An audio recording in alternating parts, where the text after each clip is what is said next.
Good afternoon, everyone. I'm Laora Fantilipe, nutritionist from Argentina and coordinator of nutrition of IFSOLAC chapter. I welcome to this integrated health session entitled Improving Outcomes in Metabolic and Bariatric Surgery. This session was designed because helping our patients face this disease is a shared concern for all professionals involved in their care. We believe that multidisciplinary collaboration is essential to optimize outcomes, and today we will have the opportunity to share knowledge, experiences, and tools that can strengthen our daily practice. This session will address key topics such as pre-operative clinical optimization, nutritional aspects before and after surgery, the management of nutritional deficiencies, mental health, self-care, and the use of pharmacological therapies. Thank you for joining us, and I invite you to enjoy and actively participate in this session. Great. So we are going to move on with our first speaker. We have to present ours. Yes. So, wow.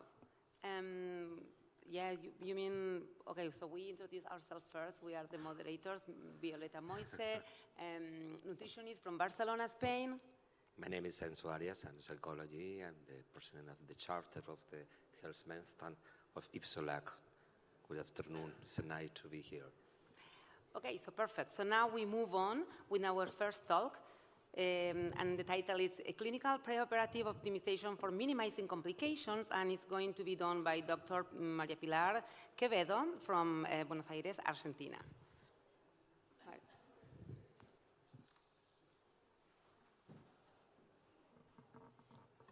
Okay. Hello, good afternoon. Thank you, Violeta. Well, it's an honor for me to be opening this integrated health session.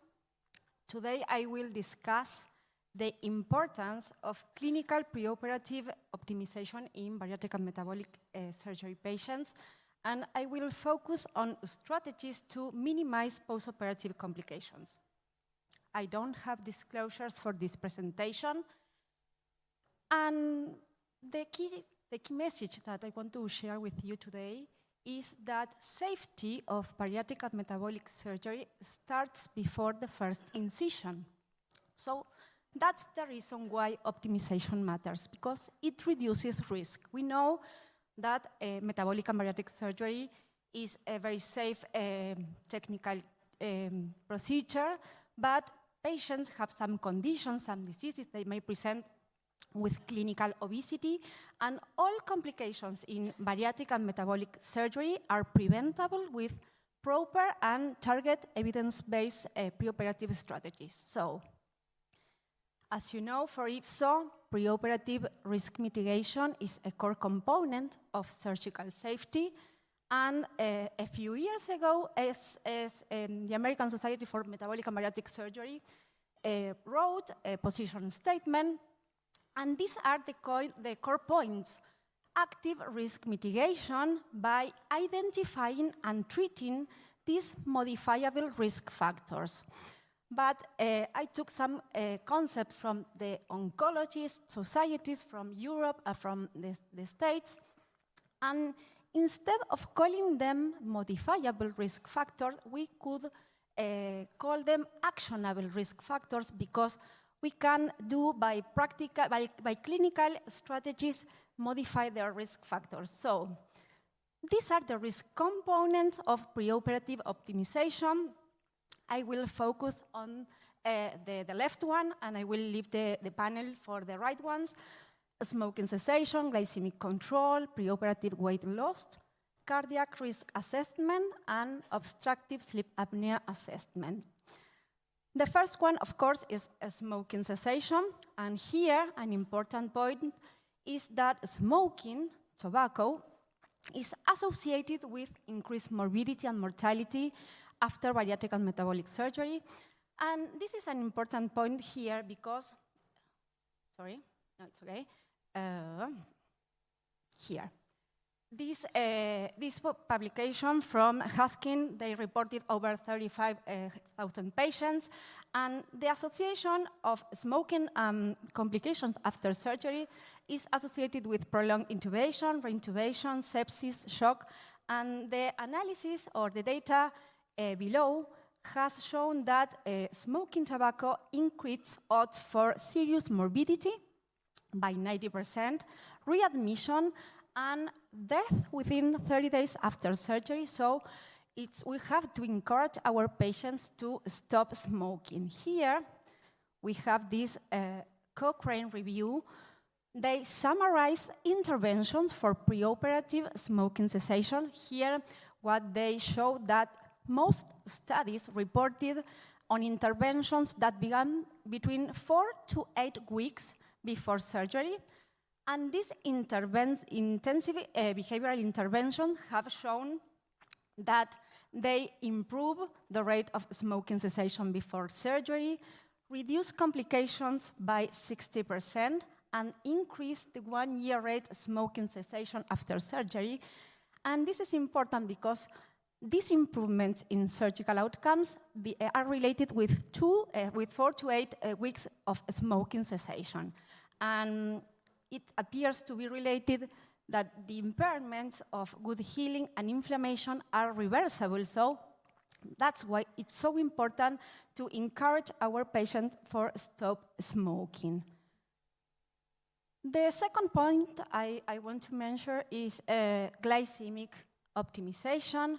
We know that type 2 diabetes is very prevalent in our metabolic and bariatric surgical patients, and A1C was and is used as a parameter to assess patients with type 2 diabetes. But we also know that hyperglycemia increases in different surgeries the risk of adverse events. However, the interplay between A1C, glucose, and surgical outcomes remain unclear. So here the question is if A1C is a good predictor in bariatric surgery of adverse perioperative events.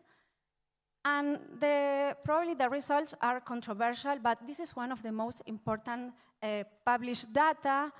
It was done for patients that underwent sleeve gastrectomy and Roux-en-Y gastric bypass, and the data was obtained from the Metabolic and Bariatric Surgery Improvement Program from the American College of Surgeons. They took 3 cutoff points of A1C, 6.5, 7, and 8.5. And it's interesting because A1C, it wasn't associated with overall complications at any A1C cutoff point. So 30 days readmissions, reoperations, reinterventions, or death.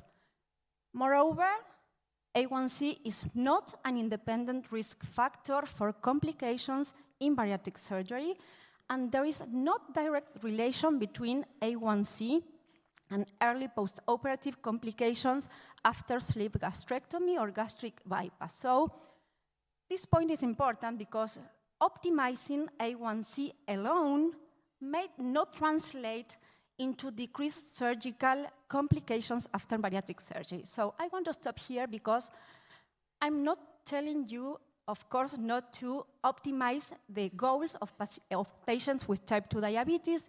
Of course, we adhere to ADA or the European Society for the Study of Diabetes. We know that the goals are 6.5 or 7%, and we recommend through these algorithms to access to this goal, to reach this goal. But what I'm trying to say that in bariatric surgery, it's important, of course, to assess A1C. We must ask for fasting blood glucose to screen patients, but current evidence doesn't support delaying surgery or withholding for a specific goal or target in bariatric surgery. And the published reports in bariatric and metabolic surgery literature failed to demonstrate an association between preoperative A1C and adverse outcomes. The third point I want to show you is preoperative weight loss. Of course, in the panel they will talk about this, but which is the role of anti-obesity medications or anti-obesity medicine in bariatric programs. And of course, we know that they can reduce weight, they can reduce surgical complexity and perioperative risk, but the impact of these drugs before surgery is still unclear, and there is a lack of high evidence level regarding the efficacy of preoperative drugs in reducing risk and complications.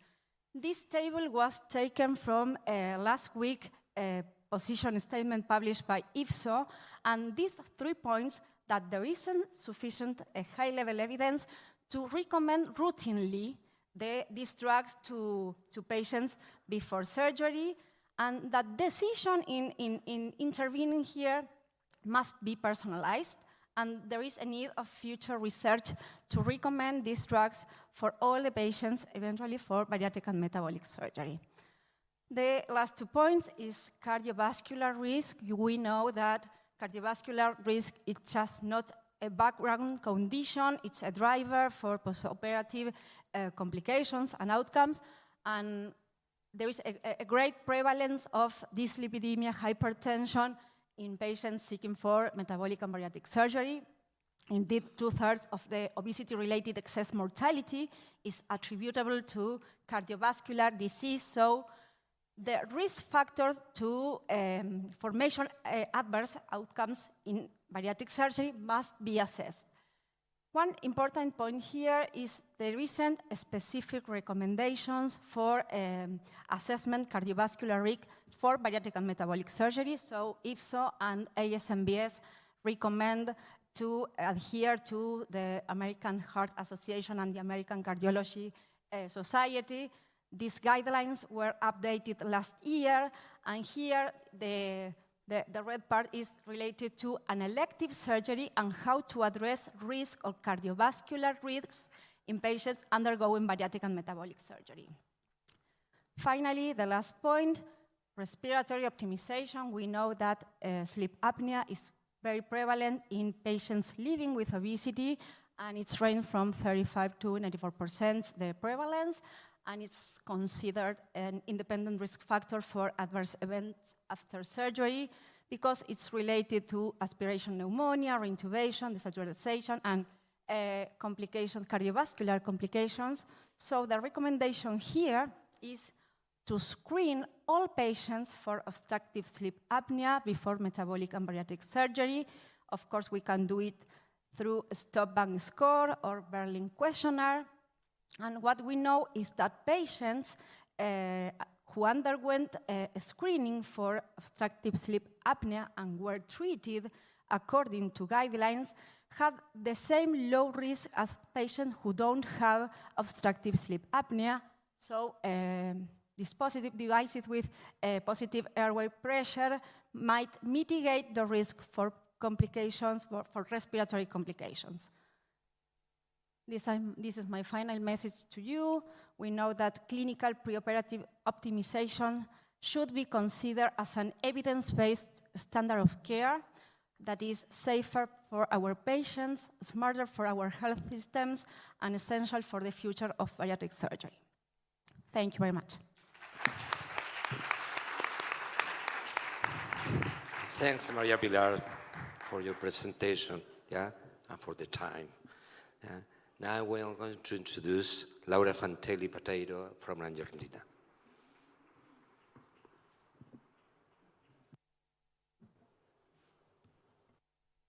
Good afternoon. It's an honor for me to be here. I would like to thank the organizers of the 28th IFSO World Congress. I wish to especially thank to my colleagues from the Latin American chapter. It's a privilege for me to be here to share such a fascinating topic. I have no conflicts of interest. Following an extensive review, I would like to show you my outline, but this is not only a roadmap of my presentation, it's a preview of my key conclusions. To achieve better results, we need to make a good assessment and preparation of our patients. It's necessary to identify nutritional risk, to detect nutritional deficiencies, to be updated on diet therapy, to know how to manage recurrent weight gain, and to promote the role of the team, to follow up guidelines, and to show different strategies to improve adherence. Although absolute nutritional complications are rare, some patients' profiles need a more thorough evaluation. A common misconception is that people with obesity have a good nutritional status. In reality, our patients have multiple nutritional deficiencies, eating disorders, hypolipidemia, sarcopenic obesity, reduced bone density, advanced kidney disease, poor oral hygiene, and patients with BPD. So these patients are ready to have a bariatric surgery? No, they are not. They require a more thorough nutritional assessment and stabilization of risk factors, because pre-operative malnutrition is associated with poor results, with post-operative nutritional deficiencies and additional metabolic complications. So probably everybody here knows how to prepare and to evaluate our patients. So I would like to highlight in critical points.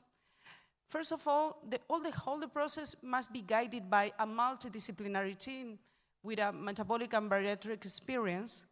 We need to select, to choose which is the patient who really need to start a weight loss program, particularly those who have nutritional risk and a BMI greater than 50. We need to control glycemic levels. We have seen the importance of micronutrient deficiencies, to correct micronutrient deficiencies, to promote a healthy lifestyle habits, and to bring information about obesity, bariatric surgery, stigma, recurrent weight gain, and the importance of a good follow-up. So now we are ready to evaluate the patient's readiness, comprehension, ability to adhere, agreement with the treatment plan, and level of commitment. Something that is not usual to read is about the therapeutic relationship. The way that we welcome our patients, the way we touch, the way we smile, the way we watch at them, is really important and have a significant impact in the adherence and the results. Variables like practice empathy, listen actively, build trust, validate ambivalence, set shared goals, and provide continued support is associated with greater results, more adherence and sustained success, emotional support and prevention of recurrence, and individualized and empathetic approach. Health professionals deal with some barriers or some challenges in the follow-up of our patients. The most common are patient attrition. 20 to 60% of our patients drop out in the first year, more than 70% in the fifth year. 59% of our patients maintain a sedentary behavior. It's difficult to say how much, but more or less 20 to 30% of our patients have a recurrent weight gain. Sarcopenia increases from 8 to 32%. Only 33% of our patients take multivitamins, and there is a lower detection of malnutrition and supplementation in primary care. So some strategies to deal with this, some solutions are, well, we have seen to have an early detection of deficiencies, education and a preparation of our patients before surgery, to ensure a minimum follow-up of 2 years, a more intensive follow-up in malabsorptive procedures, avoid stigma and promote adherence, a lifelong nutritional monitoring, and a nutritional assessment at least once a year, periodic review and adjustment of supplementation, and to train new physicians, to train gynecologists, nurses, psychologists, PE trainers. Some tools that we can use in our practice, in the nutritional practice, in the follow-up of our patients are my plate, the DASH diet, the Mediterranean diet, the bariatric food pyramid, to promote a healthy long-term post-operative eating pattern. protein supplementation is essential, it's really necessary, and we must to suggest to eat protein in each meal. Talking about special population deserves a specific presentation. So I just want to say that metabolic and bariatric surgery is safe and effective in specialized centers for adolescents. And malabsorptive procedures are associated with higher prevalence of nutritional deficiencies after surgery. So probably it's not an option for adolescents. In regards pregnancy, we must delay it for 12 to 18 months after metabolic and bariatric surgery. And two, we must educate on fertility, contraception, and associated risks. In relation to older adults, sarcopenia is a serious concern. We must implement a rehabilitation program and ensure adequate protein intake and strength training before and after surgery. Physical activity is a critical pillar. It must be indicated by or supervised by the specialist. Pre-surgery is associated with higher levels in post-surgery. We must address barriers. The prevention of recurrent weight gain starts in the pre-operative stage. We need to promote an educational program to build a therapeutic relationship, to do nutritional and dietary assessment, to promote dietary guidelines, to promote the importance of follow-up and physical activity. And in the post-operative, we must to promote lifestyle changes, to treat complications. Maybe the pharmacological treatment is an option, and in some cases, surgical interventions. I'm ending. We have seen that only 33% of our patients take supplementation, so probably they find hard to remember, or there are too many pills, or because of the side effects. So the use of apps, reminders, virtual consultations helps for the adherence. And pharmacological industry needs to reduce the number of pills, improve formulations and costs, increase prescription rates, educate on importance and benefits. The last but not least, the role of the multidisciplinary team. We are really important in this process. We are essential. The process that not ends with the metabolic and bariatric surgery, follow-up after surgery is key to ensuring long-term success. So I hope to see you in our next Congress in Argentina, in Córdoba, and this is my contact. Thank you very much.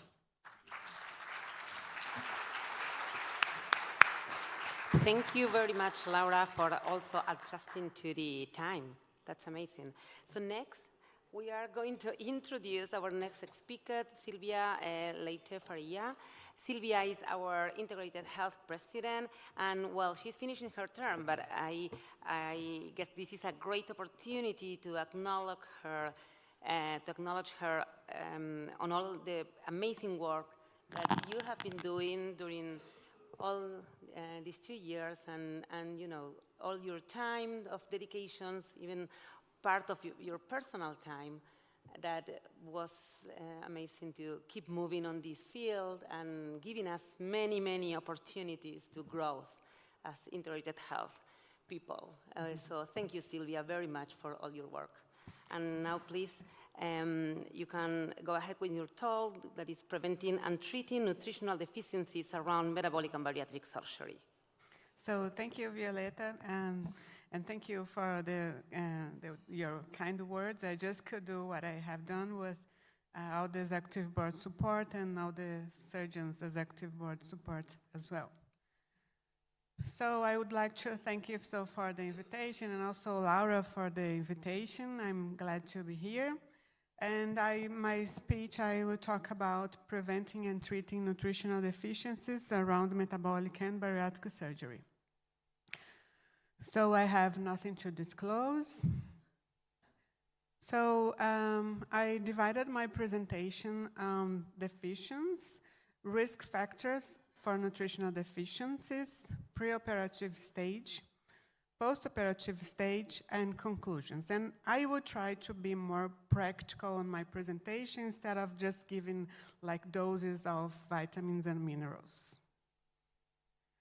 So why nutritional deficiencies matter? So potential complications of untreated nutritional deficiencies can lead to some decrease in patients' quality of life. So it can impact on patients' quality of life in a long term. It can lead to anemia, hair loss, Wernicke encephalopathy, osteoporosis, sarcopenia. And the most important thing is that it can be prevented and it can be treatable. It is treatable. So first, in terms of nutritional deficiencies, IFSO in 2023, we made a clinical review, mainly in terms of terminology, and there is a difference when we talk about hypoabsorption of micronutrients versus macronutrients. So our major concern is nutritional deficiencies in terms of micronutrients like vitamins and minerals. We have a concern on protein consumption, and when we talk about hypoabsorptive procedures, we are also concerned about also protein digestion and absorption. And with hypoabsorptive procedures, we are concerned with liposoluble vitamins absorptions as well. So, risk factors for micronutrient absorptions, I'm going to cite 4 major ones. So, the size of gastric pouch and the location of the removed or bypassed stomach, shortening or bypassing portions of the small intestine, length of the common lymph channel, and bioacid production and availability to mix with nutrients. So we also have other factors that can interfere as well. So adherence to guidelines, patients' knowledge and acceptance of taking the vitamins, reduced food intake, food intolerance can also interfere. And the most prevalent deficiencies, as we know, iron, vitamin D, thiamine, vitamin D, zinc, selenium, copper, calcium, and protein. We can divide the most common nutritional deficiencies when we're talking about risk factors in 2 groups. The first one is sleeve gastrectomy, Roux-en-Y gastric bypass, and one anastomosis gastric bypass with the biliopancreatic limb lower than 150 centimeters.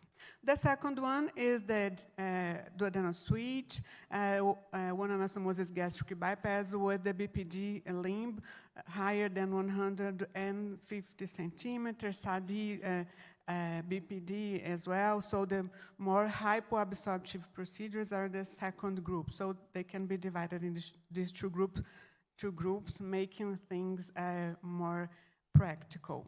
So in the first group, Roux-en-Y and sleeve gastrectomy, the most common nutritional deficiencies are iron, B12, copper, zinc, vitamin D, thiamine, calcium. And in the second group, the same as the first one, and we have more fat-soluble vitamin deficiencies being more prevalent, trace minerals, and protein. So now talking about surgical procedures and nutrition deficiencies, now talking about pre-existing nutritional deficiencies. So the literature have shown that in the preoperative moment, patients, 100% of patients present at least one nutritional deficiency. So it is a routine to prescribe one multivitamin, one complete multivitamin at least 1 month before surgery to prevent nutritional deficiencies, and mainly in the first month or in the first month post-operatively. We have to assess the baseline nutritional status, and it is part of the preoperative routine. There is this importance of the multivitamin, and I would like to highlight that some months ago, there was a task force of the SMBS evaluating thiamine among metabolic and bariatric patients submitted to metabolic and bariatric surgery, and they are suggesting to increase thiamine supplementations 15 days before metabolic and bariatric surgery to prevent wernicke encephalopathy in the first months post-operatively. They are suggesting 100 per day during these 15 days before. In the post-operative moment, I will talk about now how I deal, or how the literature suggests us to deal with nutrition deficiencies and the prevention of the deficiencies.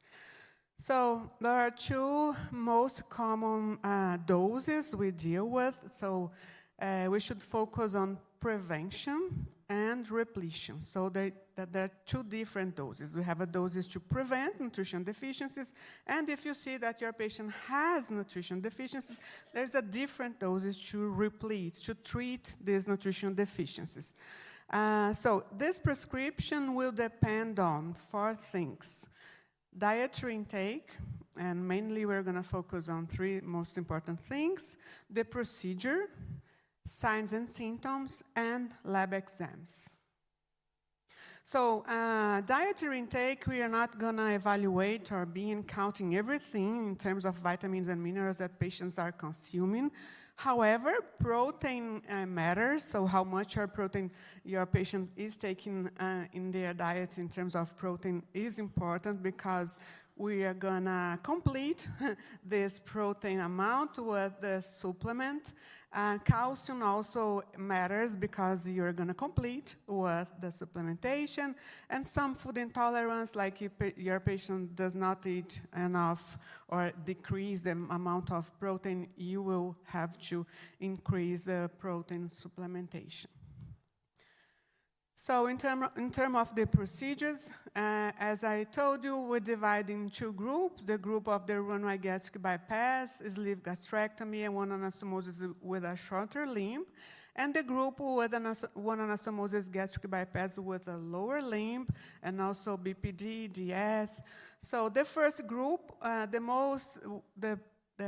the supplementation that we should give as a prevention should come with a multivitamin, a complete multivitamin, and also we should give additional doses of iron, thiamine, B12, vitamin D, and calcium. In the second group, we should give the same as the first one, but we normally add more liposoluble vitamins and some minerals as well.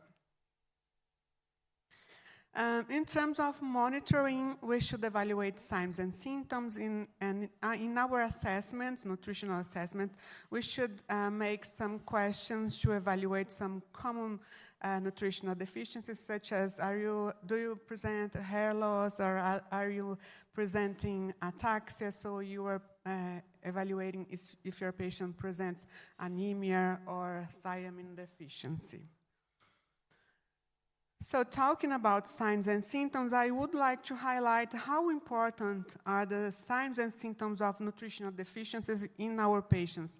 Sometimes lab exams are not going to be reliable, sometimes they're going to be expensive, sometimes it's going to take time. So I would like to show how important it is for a nutritionist to be well-trained in terms of evaluating signs and symptoms. So symptoms of iron deficiency are like fatigue, hair loss, impaired immune system, glossitis, dysphagia, rapid heart rate, so folate, pigment changes or ulcers in the skin, nails, or oral mucus, weakness.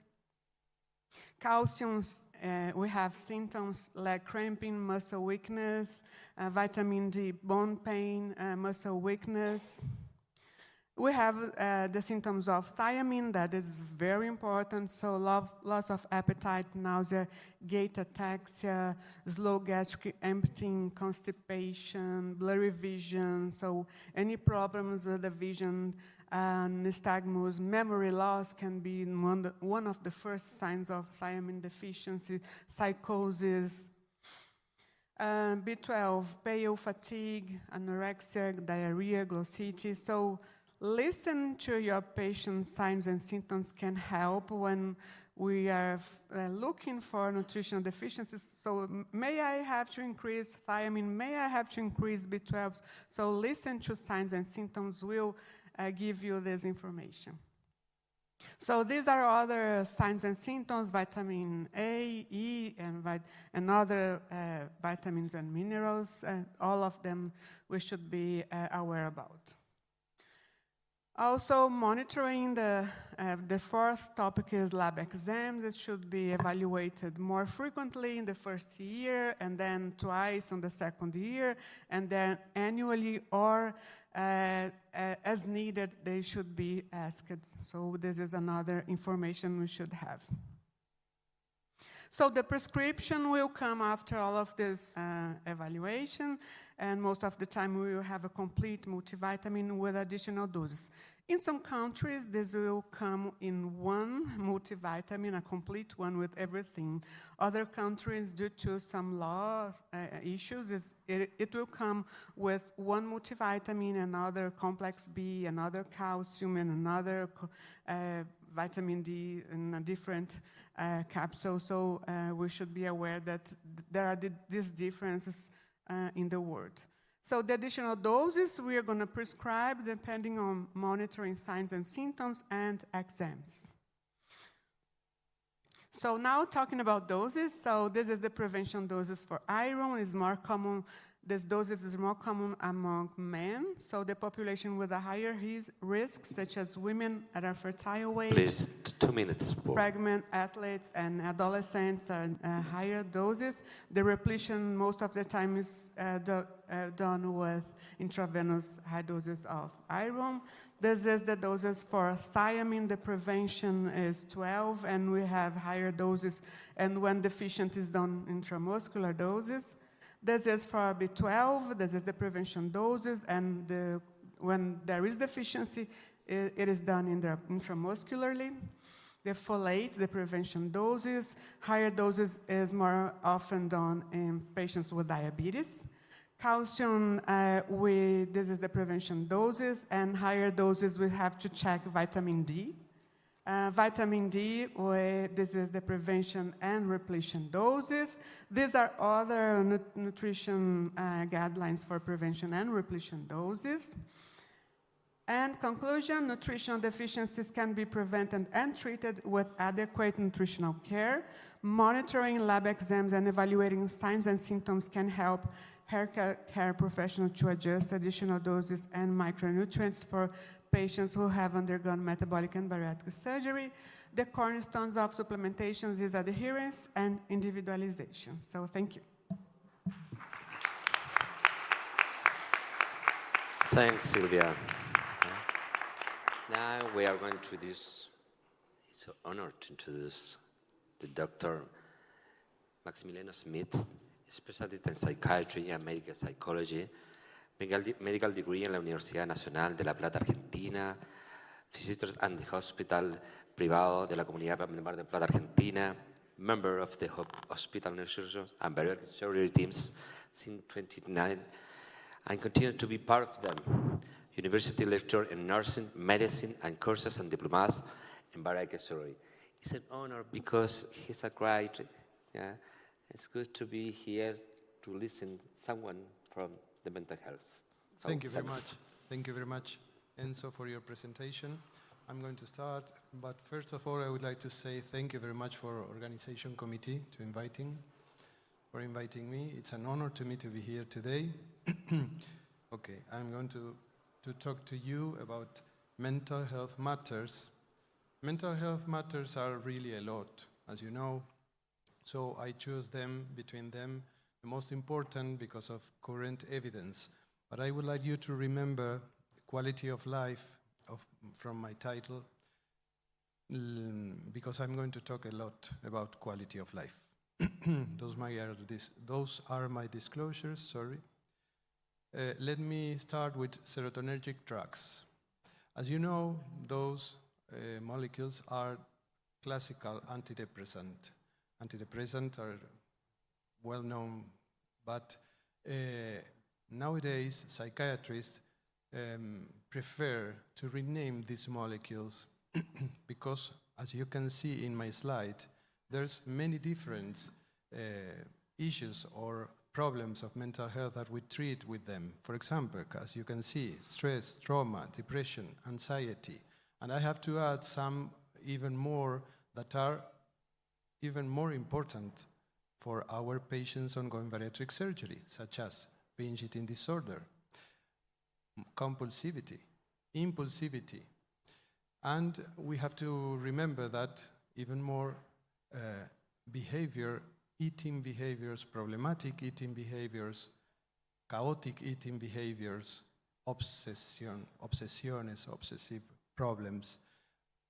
So, I would like to introduce you to this concept that you can read in red, that is continuation treatment. For psychiatry, continuation treatment means long-term treatments, because those issues or those matters of mental health are more chronic than acute. As you can see, stress is chronic, trauma is chronic, depression, anxiety especially is chronic.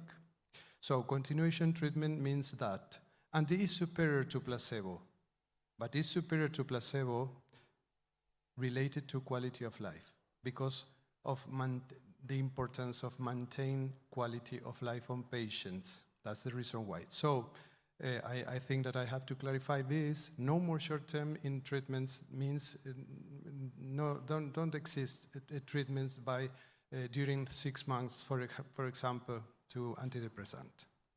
Let's see some numbers. Prevalence of any psychiatric disorders that are almost around 50%, and you can see some other numbers. 38% are mood disorders, many of them. 29% eating behavior disorders, and you can see in the graph especially how they are mixed between them. So even though that the difficult of that, patient can be treated and they are going to be well. They goes well, respond to treatments. So let's see what say evidence. The results suggest that surgery is effective managing obesity regardless of common psychiatric disorders. It is good because patients, if we choose a good treatment for our patients, a good molecule to our patients, they are going to be really good with their bariatric surgery. Even though there's some contradictory papers too, obvious. So, summarizing, I can say that with this information that it is considered evidence that there is a bidirectional relationship between psychopathology and obesity. Is important absorption of drugs? Yes, it's important because can be different for each patient during the first 6 months post-MBS. But after the first 6 months, it balances out. Okay, it is going to balance this out. But we have to ask ourselves, what are we going to do with our patients during this dangerous period? Just imagine a patient with depression that have a relapse during this period. So monitoring these patients is a must. How to communicate is important? Yes, it's really important how to communicate because of neurocognitive aspects. Up to 23% of patients present neurocognitive impairment. About 40% of patients present some type of subtle neurocognitive impairment. In a metaphoric way, to understand this, you can think that patients can just focus on the detail, but not on the overall picture. So we have to take it to account when we are trying to communicate important things to our patients. This have a reason why, biological reason why, is that they have deterioration in the internal coherence in their thought. It's important, I think that it's important to learn how to communicate with our patients. We all know this, colleagues talked about that. 20 up to 25% of patients had significant weight recurrence. But let's look for some factors of this. This recurrence is associated with a decline in quality of life and comorbidity in maladaptive eating behaviors. Take a look of this. I'm not talking about eating behaviors disorders. I am talking about maladaptive eating behaviors, such as I told you earlier, chaotic eating behaviors, problematic eating behaviors, non-normative eating behaviors. Pay special attention to mental health in relation to suicidality and alcohol use disorders. Suicidality could be attributable to a deterioration in quality of life. Again, prospective observational study is this result is from a prospective observational study. And they found that those are the risk factors mentioned that are hormonal changes. We all of us know how our patients are going to change. They are going to change a lot. And depression and poor improvement in quality of life, poor body image, history of child abuse. And remember, alcohol use disorder was significantly higher after 3 years. This would be important to us tonight. Okay? Here we are. Here we are, starting and looking for more evidence with low battery, but further research is still needed into aspects related to post-operative body image because of body dissatisfaction, low self-esteem, skin excess, skin folds, and skin quality.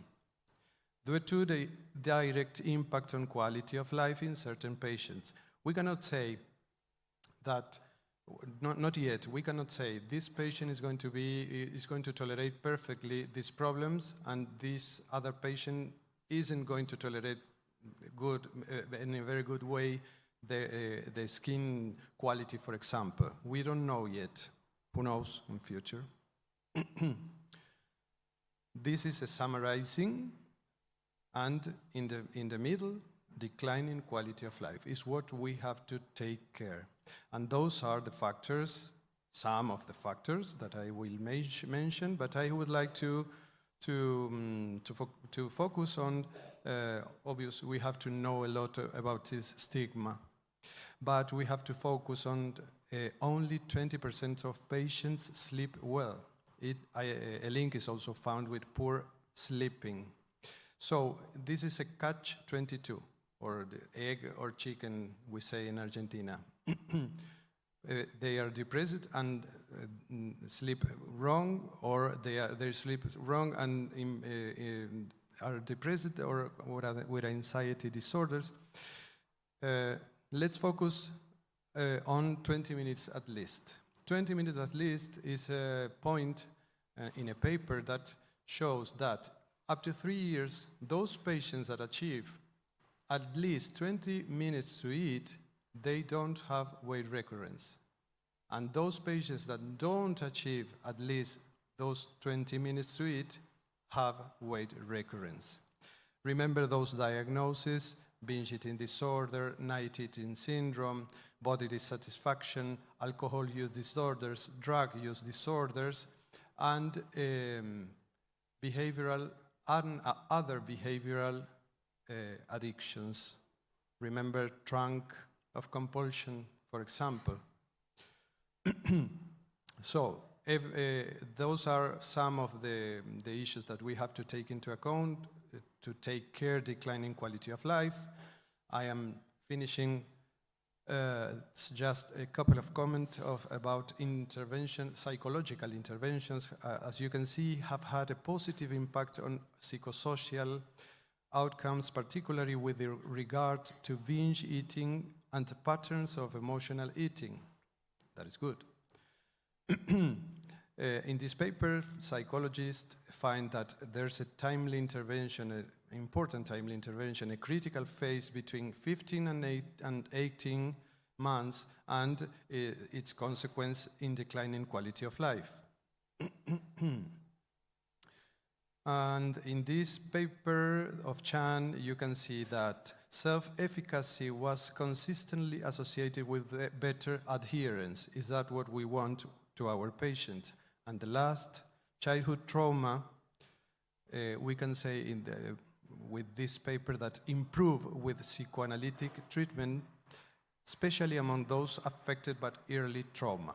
So, in my opinion, psychological interventions improve quality of life. The last, obesity is not synonymous with mental illness, nor is it synonymous with eating behaviors disorders. Are all of you invited to our next Congress in SACO in Argentina, in Córdoba? Thank you very much.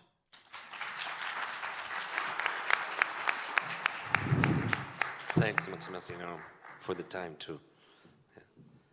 Now we are going to introduce Violeta Moise from Spain. She's going to do the presentation of learning from the healthcare value to move into action. Welcome. Thank you very much, Laura, for the invitation to be part of this interesting symposium. I am going to give you some insights of the work that we were likely doing about learning from the healthcare value to move into action. And this was about getting into the patient experience living lab of our institution that is definitely helping us, the whole team, to understand another way to value the care that they are getting and to improve their experience, but also the health outcomes.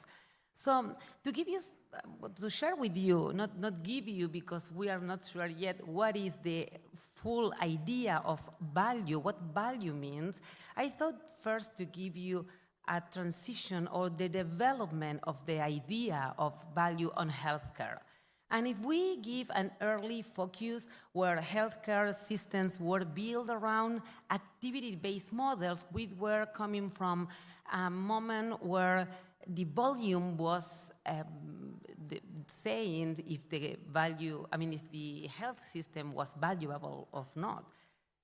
We used to have a fee for the service, and the success was measuring by this volume. So as more activity, it was supposed to be better, but it doesn't necessarily mean that was related with better outcomes.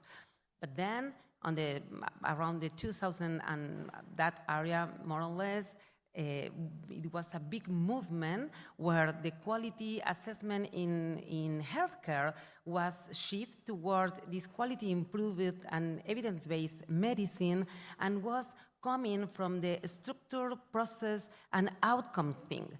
And all that was related with these areas, with these three areas, were like deciding what is value on healthcare. And models like after the 2000s to about the 2013 also was changing and was even consolidating with the book that was written by Porter and collaborators about redefining healthcare models. And then they introduced the value in healthcare as a health outcome that matters to patients, not to the organizations, divided by cost. And this was happened at the same time that the Pickers Institute take some patient experience questionnaires that helped to construct this model. And lately, after the 2013 to nowadays, the idea of value is consolidating with all the patient experiences, living labs that we can find in our institutions, and are shaping the model of what healthcare is being so far, or the one that we see right nowadays. So there are some key elements on this, and when the guide this is a guide for leaders of individual healthcare organizations who wants to improve the value they deliver to patients. And in this nice book, The Patient Priority, they consider these four key and important elements or aspects that we should consider. The first is the patients groups with common needs. And this is very important because our population, people living with obesity, we know are very diverse diverse and very different, and this is a target we should have. Like being able to know the common needs that all different patients have. And this is how we can approach to new or to learn about the uncovered needs, and this is specifically that we have to target. And we see that every day in our clinical practice when we notice that certain things like education in certain aspects are not needed for all of them equally. So we need to identify with the common needs, and then we can develop a specific programs to tackle these specific needs that, as I was saying, they're not common. Remember, our best quote is, one size doesn't fit all, and this is illustrating exactly this. So another key element is the outcome that matter to patients, because sometimes they have their own reasons for change or for lose weight or for whatever they are aiming to do, and we need to know them. We have PROMs, PREMs, EPREM, etc. We have many valuable elements now to measure it, and also to know the patient perspective. And for that, we need to have this environment, this physical place to be able to understand that. And the living labs in our institutions is an amazing place to discover that. And of course, having this as a systematic metric and to get available minimal set of metrics for clinicians to track all these aspects.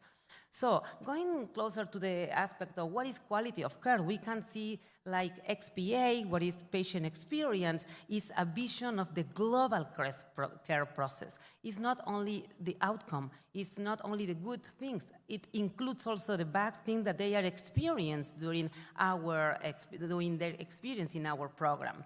And it considers also the safety, even the prevent unforeseen damage that they can get for the treatment, but also the effectiveness and the feedback. So these 4 elements are also defining the quality of care. And as I was mentioning before, it's important to uncover the unmet needs.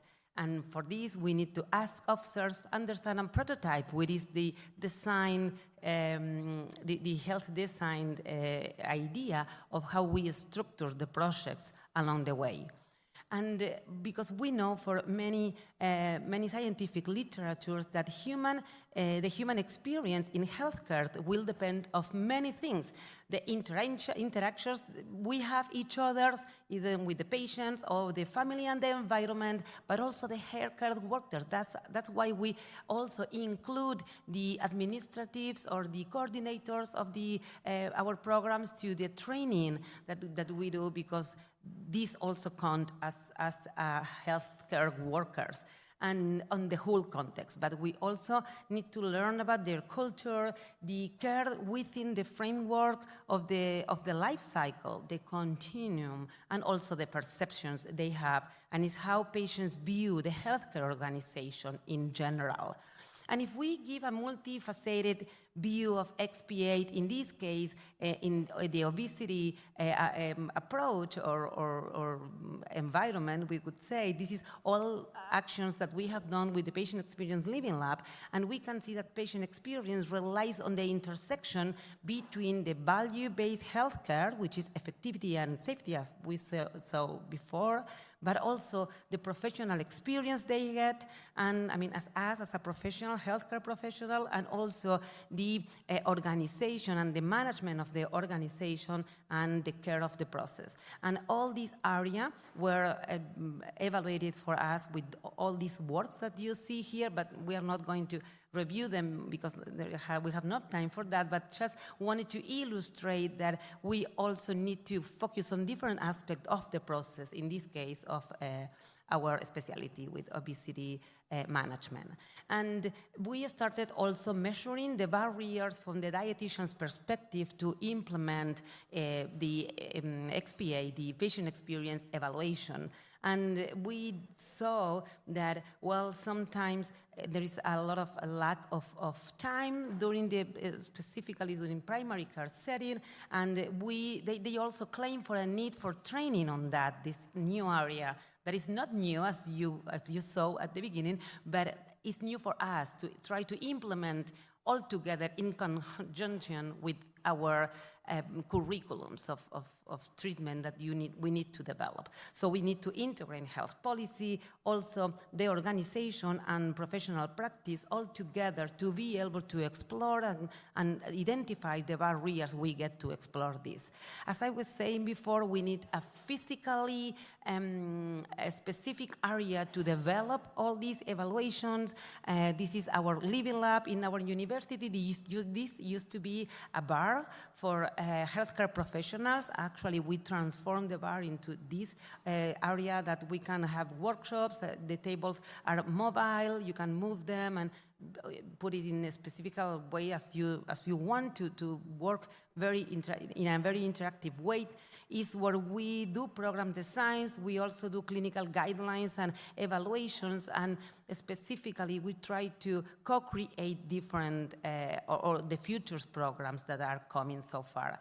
And in this case, this is just an example. I am not going through all this, but this is how we started. This is one of our first implementation of this our program in the Living Lab, trying to learn about the patient journey starting in another hospitals or primary care, and having all the journey through the different areas in our program. And we have down here, primary care interactions, and the red points were the number of visits they used to do in primary care settings and with us here during, the follow-up, even at the beginning or during the follow-up.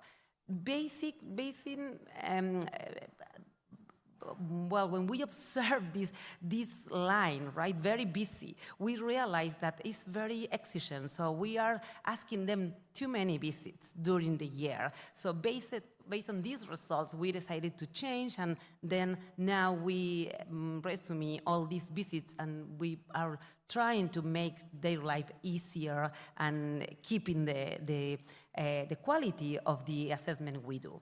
Another exploration we did, it was going into this FUNSECO grant framed into this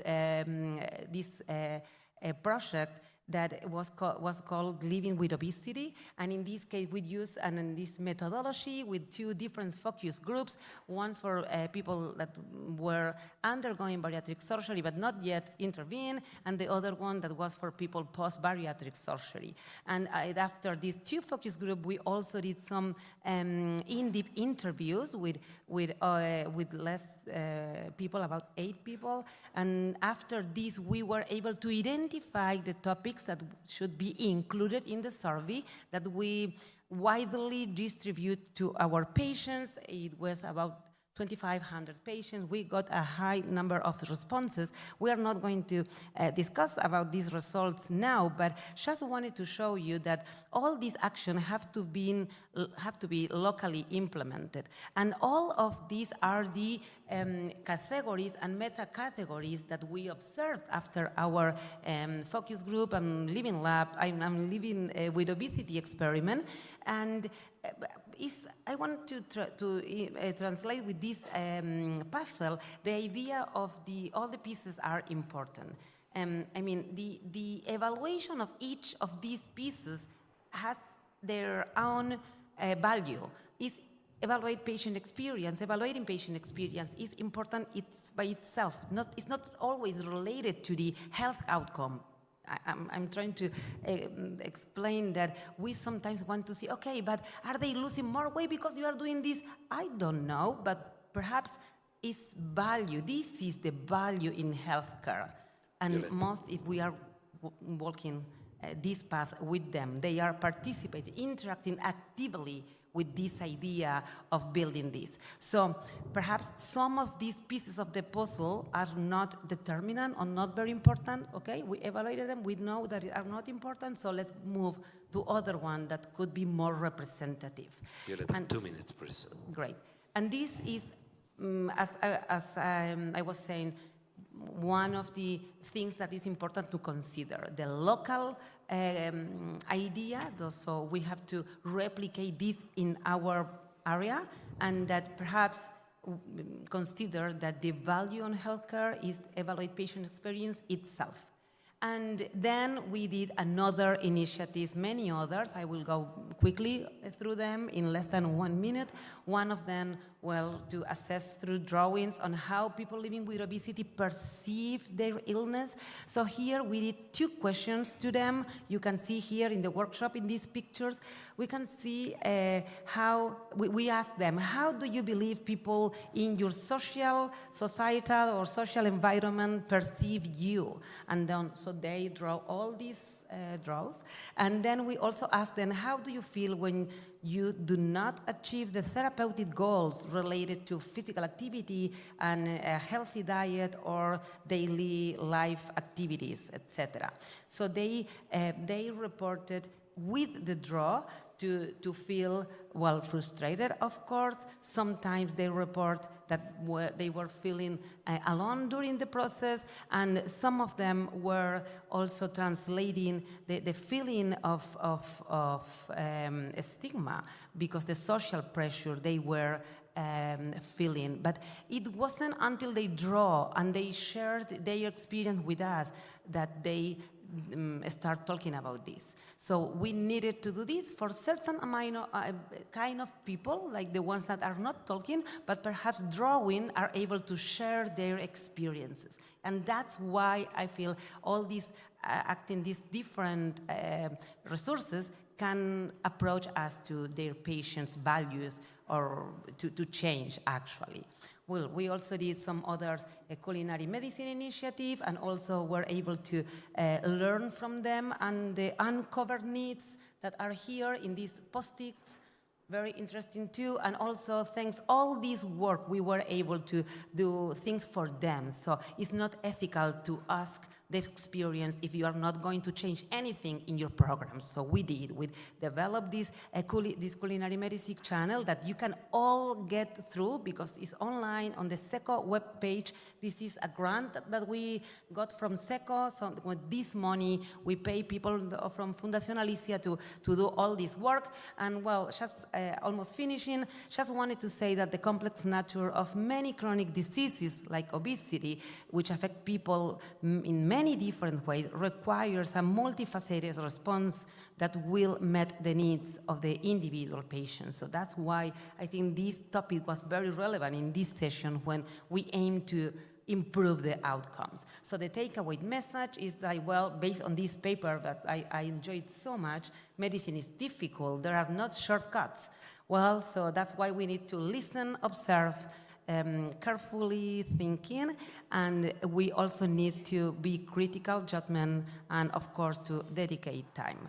And with this, I leave you with this book that is a very, very deeply and very interesting, summarizing all. It's an update of the patient of the living lab, the idea of value based in the living lab place, and how we shift from satisfaction of the people, how satisfied I am, to consider the real value of the healthcare organization. And measuring is the challenge. And I thank you very much for your attention, and I also thank you, Dr. Scarraville. Thanks, Violeta. Now it's an honor to present Dr. Ricardo Cohen from Brazil, Director of the Center of Obesity and Diabetes, Hospital Alemão Oswaldo Cruz, President IPSO Global, past President from IPSO LAC and Brazilian Society for Bariatric and Metabolic Surgery. It's an honor to hear you, our boss. Thank you. Thank you, everyone, for being here. Can I have the slides, please?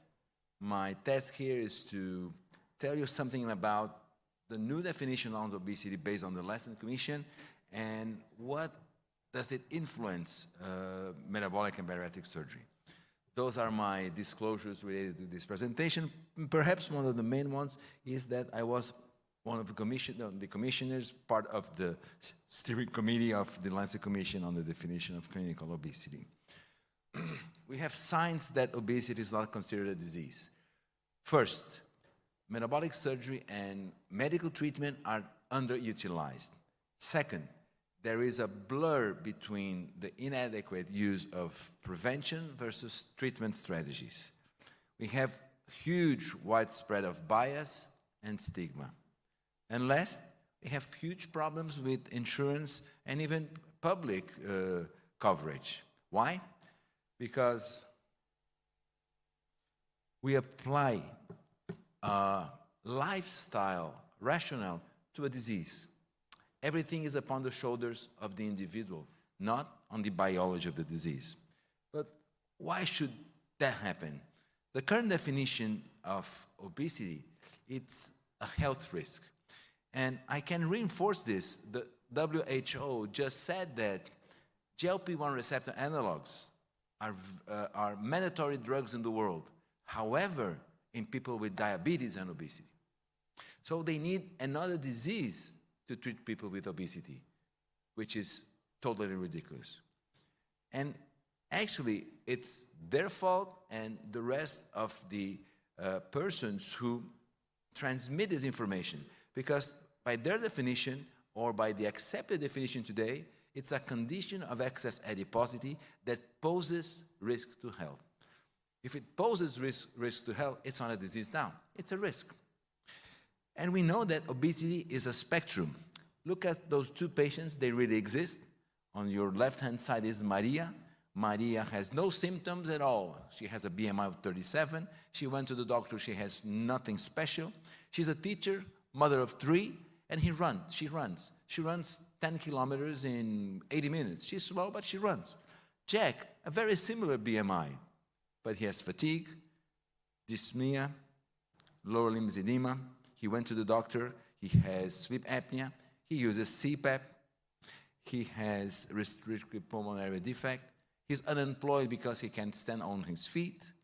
He regrets not being able to play soccer with his son anymore. So that's the spectrum. One is a risk, and the other one is a disease at the present. Jack is sick.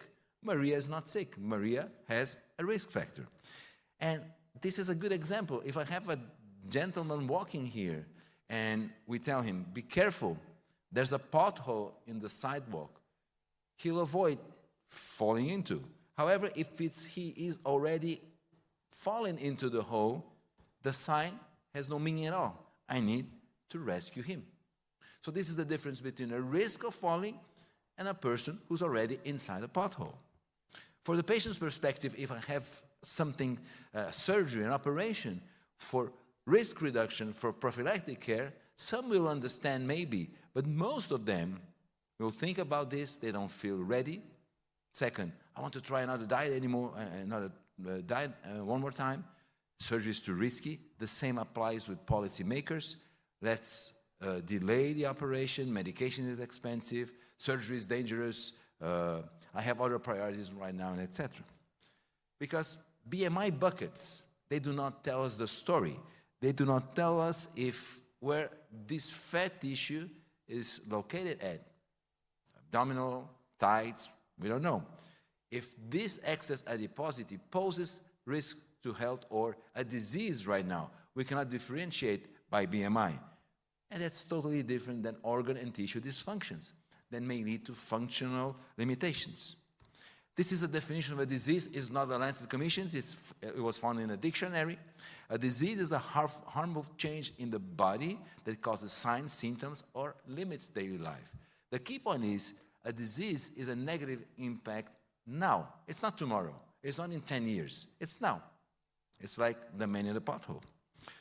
An anatomy of a disease. Diseases, all in medicine. They have etiologies, pathophysiologies, and the illness itself that expresses organ dysfunctions, and they have signs and symptoms and complications. This is a disease. A very well-known example, diabetes. There's a cause or causes, there's a pathophysiology, there are clinical manifestations and complications. I challenge you to tell me, in obesity, what are the signs and symptoms? We know etiologies, we know pathophysiologies, and we look for additional diseases with additional pathophysiologies to call them obesity-related diseases. Okay, they can walk with obesity, but our task in the Lancet Commission was to define the signs and symptoms that are directly related to excess adiposity. We came with the confirmation of excess adiposity by anthropometric parameters, a BMI over 30 plus one of them, waist circumference, waist to height ratio, waist to hip ratio. So one BMI over 30 plus one makes the diagnosis of obesity, excess adiposity. Two anthropometric parameters without BMI makes the same diagnosis. And we assume that BMIs over 40 makes the diagnosis of excess adiposity of obesity. And then if I have excess fat mass, I will assess the patients with medical history, physical examination, and I'll have two different conditions in a spectrum. Preclinical obesity, meaning persons with excess adiposity without a disease now, by the risk factor, and clinical obesity with signs and symptoms that are described here. There are 18 in the adult, 13 in the adolescent. I do not have time to go over them, but they were all with clinical pathophysiological and health impact meaning. So it was not out of the blue they got together and start saying these symptoms and that symptom. It's based on pathophysiology and clinical impacts.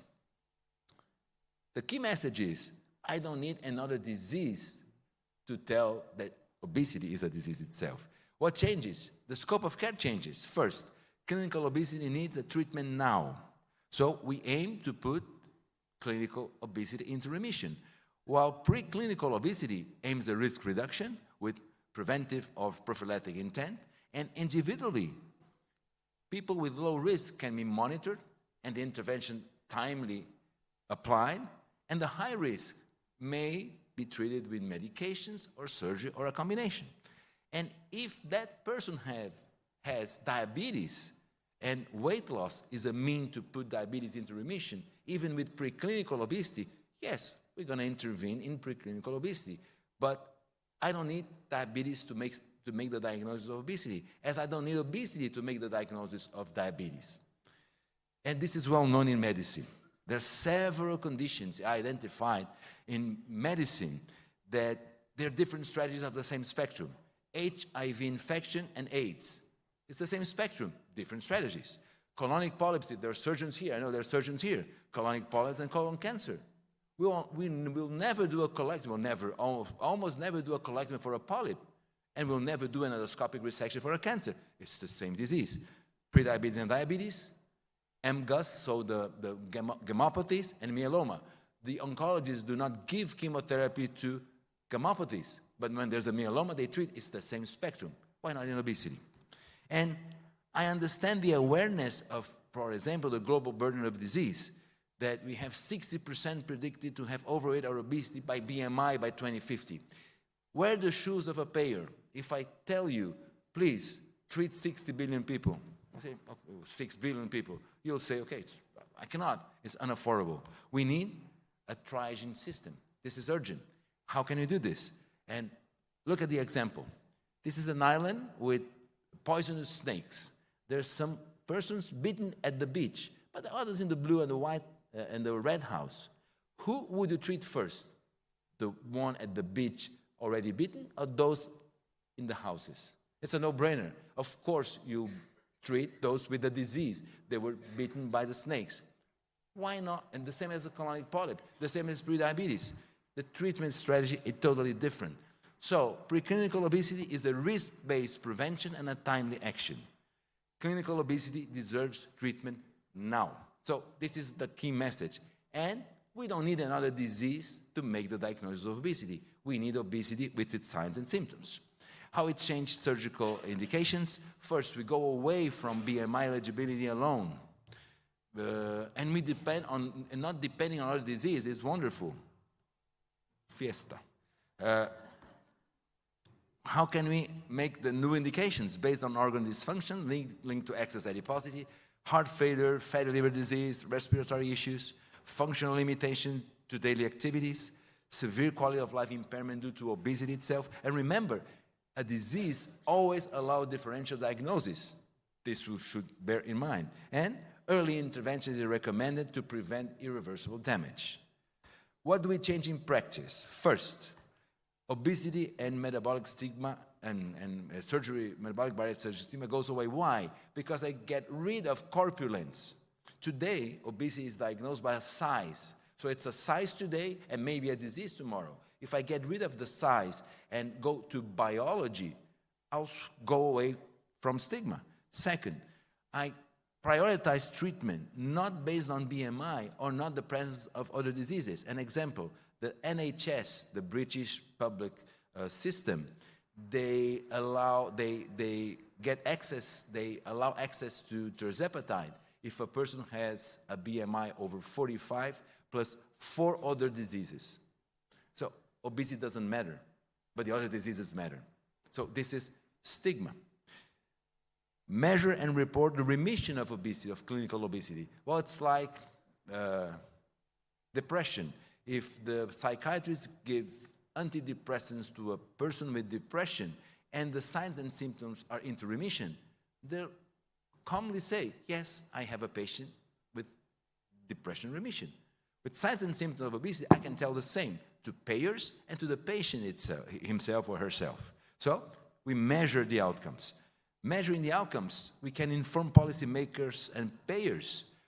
We can enable them to understand and know who they'll invest their resources first, those with disease. Remember, they'll pay for those who are beaten in the beach already. If the snakes learn how to climb a tree, they'll treat it.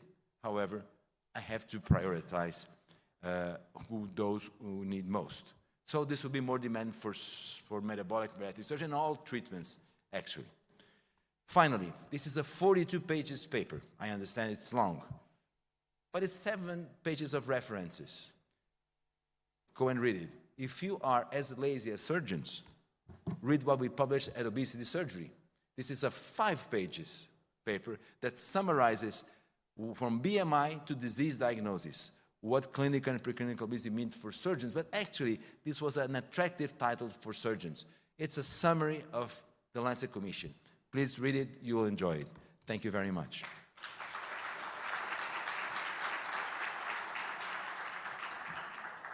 Thank you, Ricardo. So it's time for taking questions from the audience. I invite the speakers to come over here, the chairs here in the table. And Ricardo, if you want to stay there, see? Because I guess you will get many questions. Do we get something here? No? See? Any question? Ricardo, while you think about it, so I start. Just question, in trying to put together my idea with the things you were saying now. You mentioned about patient perspective when taking care of them or deciding the future of the treatment. What would you think there are the barriers for surgeons to explore patient's perspective? What are the barriers to explore? Because do you think surgeons explore or any other? Now I want to know about surgeons, but what would be the barriers for them to explore patients' perspectives? Like, do you think during the interview, are they conscious about the idea or knowing that or considering even if what they want? I know for private practice can be different to public practice, but I think surgeons are getting educated in the past years on obesity as a disease and not a number or a risk factor only. Education is key, and education comes from repetition. Mm-hmm. If we repeat this 200 million times, they'll get it.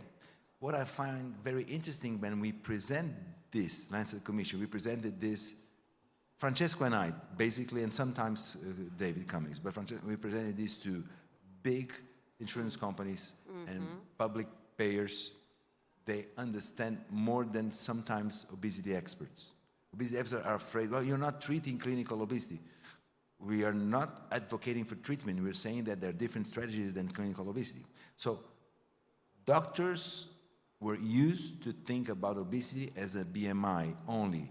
BMI, if the patient has diabetes, he deserves treatment. Oh, if he has a BMI, I'll do it cosmetic surgery. And this is turning different right now. And what he presented was interesting. This is what we preach every day.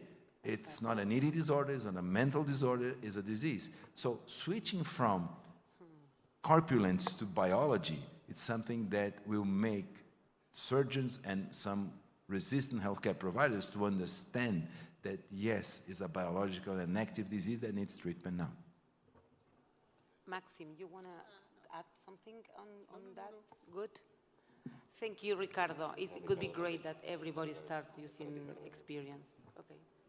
So we have another question for Ricardo here through the app. Ricardo, do you think that the study of obesity stigma should have a gender perspective from IFSO? Gender? Gender perspective? Why gender? No. I mean, we take care. Female or male, something like that. Well, of course, this is gender perspective. Yeah. Male and female. Male or female. I mean, we are doing that. But gender perspective? Yeah.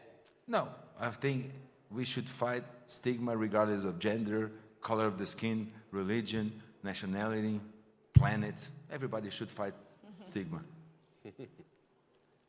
Hi, my question is a little bit long, but I just want to give a little bit of context. Now we understand that populations suffering with obesity, preclinical or clinical obesity, is a lot. We talk around 600 million in the world. We see also the integrative health and provide everyone with access to dietitians, nurse, surgeon, doctors, etc. is really important. But how you see that this will work in terms of how the patient doesn't know at the beginning what they need, right?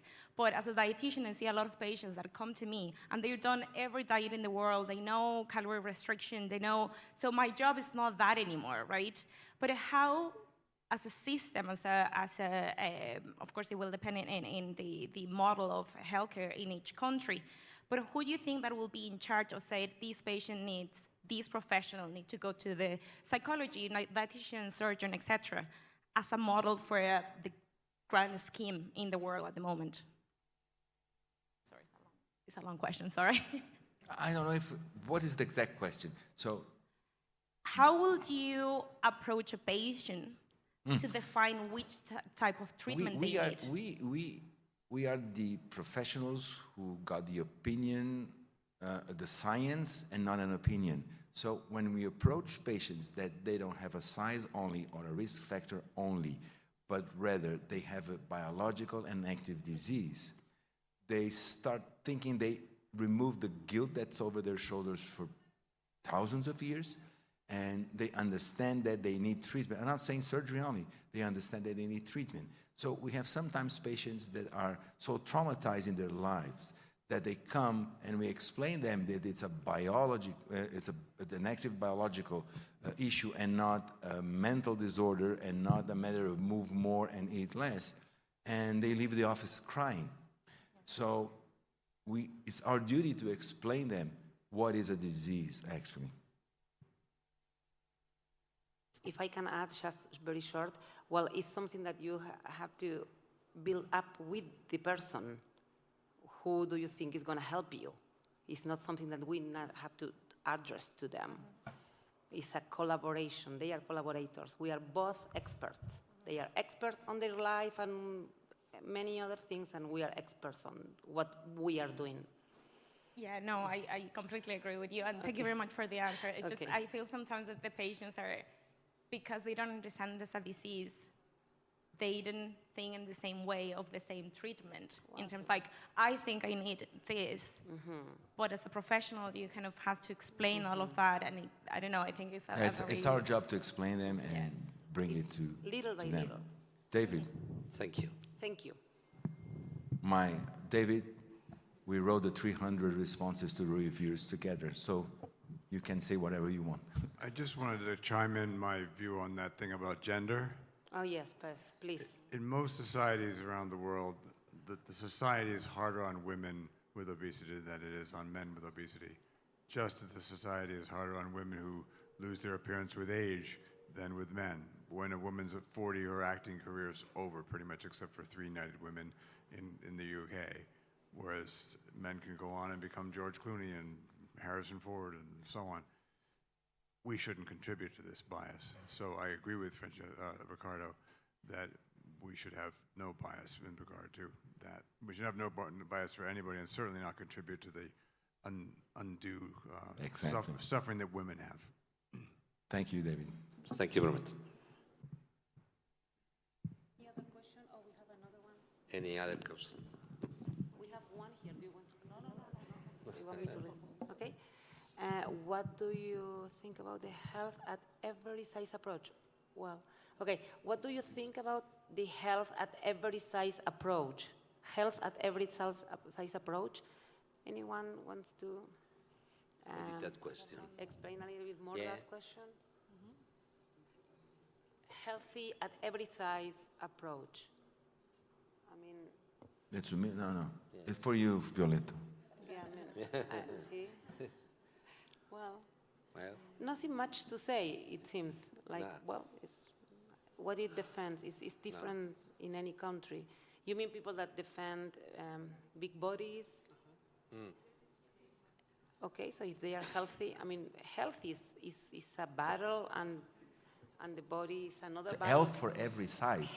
We should delete this. Yes, I mean, It's it health doesn't for seem to be everyone who very- needs health. yeah. Yeah, at least not pay that much attention, because Nah. then we dilute the. It's not a science. No, I don't know. I'm sorry, I cannot contribute so much, and it seems the table cannot do it either. So, do you think that the study of obesity? Okay, that's the other. Yeah, no. I have a question for Maximiliano. Maximiliano? I have a question about the surgery, bariatric surgery. Maxim. Do you think that the people who did the surgery, how many people took a depression or after and before the surgery? What do you think? Do you think they How have many to- people how is many taking Yeah. medicines for depression For the before depression? or after? Have depression. How many people Yeah, how have many people depression? after and before? Is it the surgery? question that the patient? Yes. Prevalence of depression. Yeah. Yes, Okay. yes. As I show, Yeah. 50% of patients undergoing bariatric surgery have or had any criteria to depression, for example. So is that what we do, Yeah, yeah. psychologists and psychiatrists, is to look for in the history, because it's not the same a person that had a depression 20 years ago that a person that don't have a depression or had another anxiety disorder, for example. So 50% of patients is a lot. So I